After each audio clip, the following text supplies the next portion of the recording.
Mengapa Yesus dicobai oleh iblis di padang gurun? Bisa kita bayangkan, akan menjadi suatu tantangan tersendiri untuk mengajak anak-anak yang masih kecil untuk pergi ke tempat perbelanjaan. Bagi anak-anak kecil, toko serba ada merupakan tempat yang menyenangkan dan sekaligus menggoda, karena banyak mainan yang ditawarkan di sana.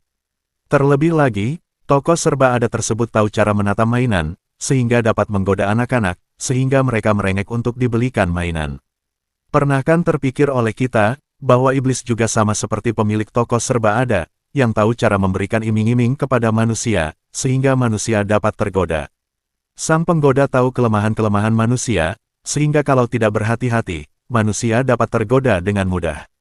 Rasul Yohanes menyadari hal ini, sehingga dia mengingatkan godaan dari iblis yang terdiri dari keinginan daging, keinginan mata, dan keangkuhan hidup. Lihat 1 Yohanes 2 ayat 16.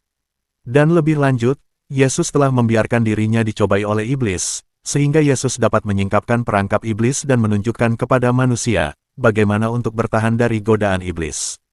Yesus menyingkapkan strategi iblis dalam mencobai manusia, dan memberikan solusi untuk menghadapinya. Kisah tentang Yesus dicobai oleh iblis di padang gurun diceritakan di dalam Injil Matius 4 ayat 1-11, Lukas 4 ayat 1-13, dan Markus 1 ayat 12-13. Mari sekarang kita melihat dan membahas apa yang dituliskan oleh Lukas dalam pasal 4 ayat 1-13. Ayat 1, Yesus, yang penuh dengan Roh Kudus, kembali dari sungai Yordan, lalu dibawa oleh Roh Kudus ke padang gurun. Ayat 2, di situ ia tinggal 40 hari lamanya dan dicobai iblis. Selama di situ, ia tidak makan apa-apa, dan sesudah waktu itu ia lapar. Ayat 3, lalu berkatalah iblis kepadanya, jika engkau anak Allah, suruhlah batu ini menjadi roti. Ayat 4, jawab Yesus kepadanya, ada tertulis, manusia hidup bukan dari roti saja. Ayat 5, kemudian ia membawa Yesus ke suatu tempat yang tinggi, dan dalam sekejap mata, ia memperlihatkan kepadanya semua kerajaan dunia.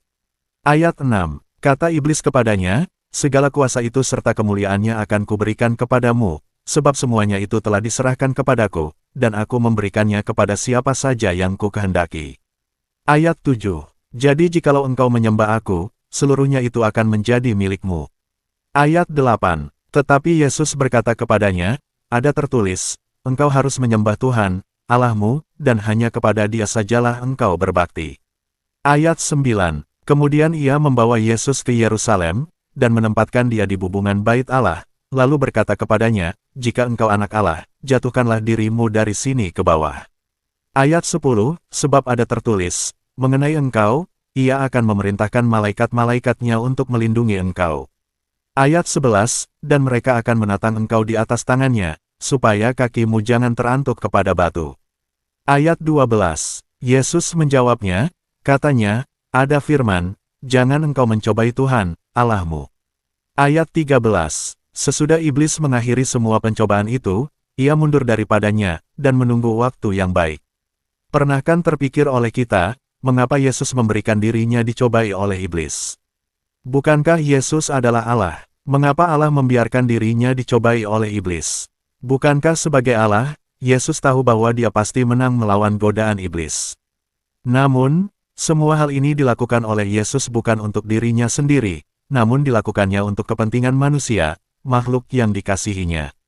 Yesus membiarkan dirinya dicobai, untuk menunjukkan strategi iblis dalam menggoda manusia, dan pada saat yang bersamaan, Yesus menunjukkan jalan, bagaimana untuk menghadapi godaan tersebut. Semua yang Yesus lakukan, merupakan suatu pelajaran bagi kita manusia, sehingga kita dapat mengikuti apa yang dilakukannya, sehingga kita dapat mencapai keselamatan kekal.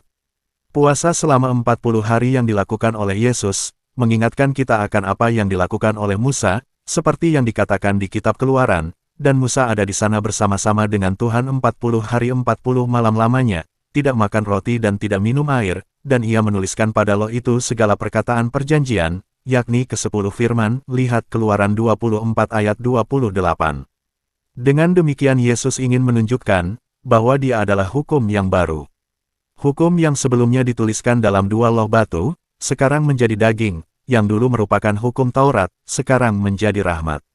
Sama seperti Musa membawa 2 loh batu kepada bangsa Israel dan menyatakan hukum Allah, maka Yesus membawa dirinya sendiri dan menyatakan hukum yang baru dalam khotbah di bukit. Lihat Matius 5, yang ditutup dengan suatu tuntutan yang terlihat tidak mungkin, yaitu, karena itu haruslah kamu sempurna, sama seperti Bapamu yang di sorga adalah sempurna. Matius 5 ayat 48. Dan tuntutan akan kesempurnaan, hanya mungkin terjadi dengan rahmat Allah, yang tercurah dari pengorbanan Yesus sendiri di kayu salib. Kita juga melihat, bahwa pencobaan Yesus ini terjadi setelah Yesus dibaptis. Kita tahu, bahwa baptisan bukan hanya sekedar simbol, namun merupakan suatu tindakan untuk mati terhadap dosa dan hidup di dalam Kristus. Lihat Roma 6 ayat 1-6. Dengan sakramen baptis, maka kita menjadi anak-anak terang, dan bukan lagi menjadi anak-anak gelap, meninggalkan manusia lama dan menjadi manusia baru, yang berarti mengikuti jalan Tuhan dan meninggalkan jalan iblis. Oleh karena itu, secara tidak langsung, orang-orang yang telah dibaptis, telah membunyikan genderang perang terhadap iblis. Jadi, pencobaan Yesus setelah baptisan, mengajarkan kepada kita semua yang telah dibaptis, untuk senantiasa bertumbuh di dalam kehidupan spiritualitas kita, karena kita pasti akan mengalami percobaan-percobaan hidup. Kita tidak dapat lulus dalam ujian tanpa bergantung pada rahmat Allah. Dengan demikian, kita harus mengikuti Yesus dalam menghadapi percobaan.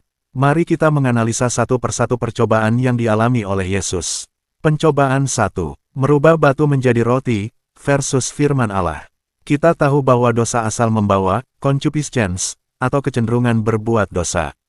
Dan ini diterangkan oleh Rasul Yohanes, sebab semua yang ada di dalam dunia, yaitu keinginan daging dan keinginan mata serta keangkuhan hidup, bukanlah berasal dari Bapa, melainkan dari dunia. Lihat 1 Yohanes 2 ayat 16.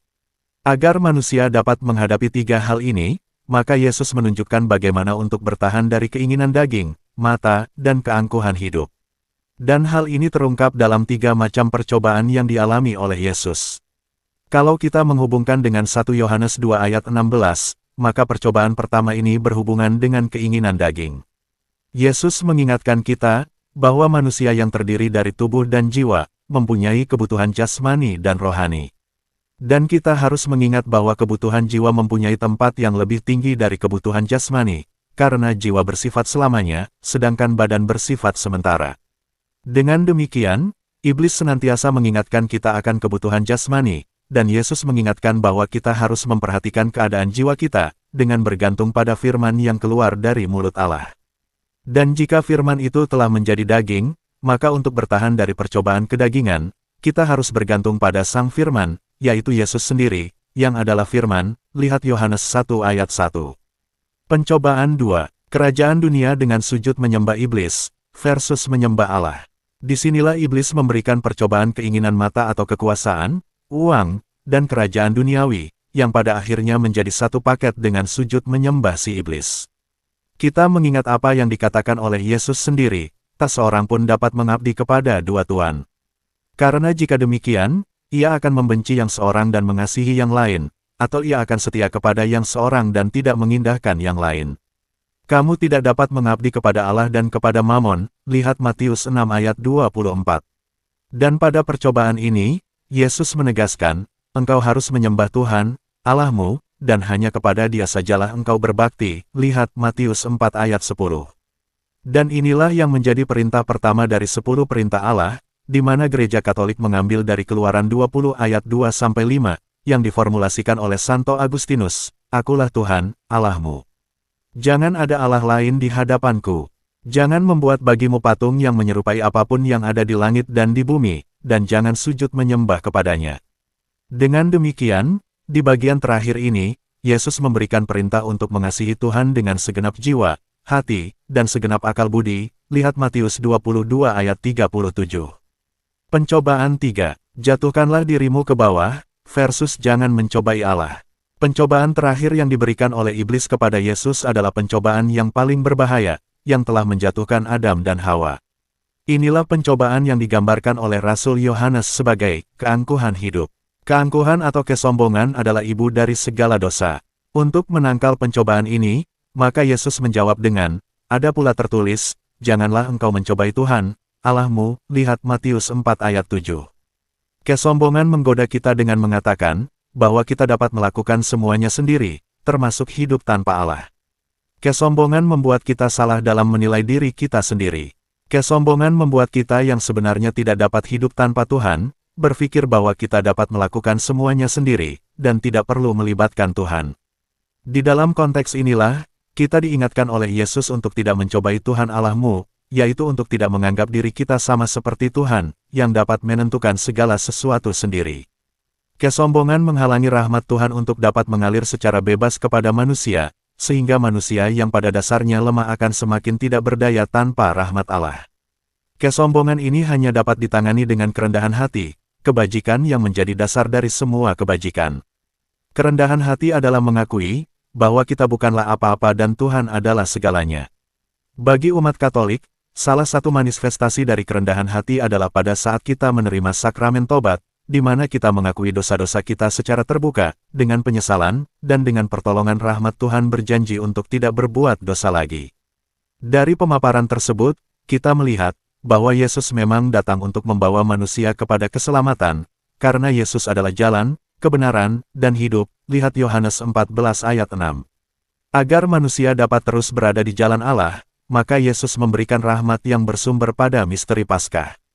Namun, karena tahu kelemahan manusia dan pencobaan yang akan diberikan oleh iblis, maka Yesus sendiri memberikan dirinya untuk dicobai, sehingga manusia tahu cara untuk menghadapi cobaan dari iblis. 3 kelemahan manusia, seperti yang dituturkan oleh Rasul Yohanes, yaitu keinginan daging, keinginan mata, dan keangkuhan hidup, harus dihadapi dengan firman Allah, fokus akan tujuan akhir, yaitu kerajaan Allah, serta dengan kebajikan kerendahan hati. Kita juga perlu merenungkan bahwa inilah yang dilakukan oleh kaum religius, di mana keinginan daging dilawan dengan kaul kemurnian, keinginan mata dilawan dengan kaul kemiskinan, dan keangkuhan hidup dilawan dengan kaul ketaatan. Mari, dalam kapasitas dan kondisi kita masing-masing, kita bersama-sama berjuang untuk bertahan melawan godaan iblis, dan bertumbuh dalam kekudusan, sehingga kita terus mengejar kesempurnaan, sama seperti Bapa adalah sempurna. Lihat Matius 5 ayat 48. Demikian tentang pesan, pelajaran, dan permenungan yang bisa kita petik dari kisah Tuhan Yesus yang dicobai iblis di padang gurun. Semoga mencerahkan. Salam kasih dalam Kristus Yesus, Tuhan kita. Tuhan Yesus memberkati. Bunda Maria dan semua orang kudus senantiasa mendoakan kita. Amin. Terima kasih.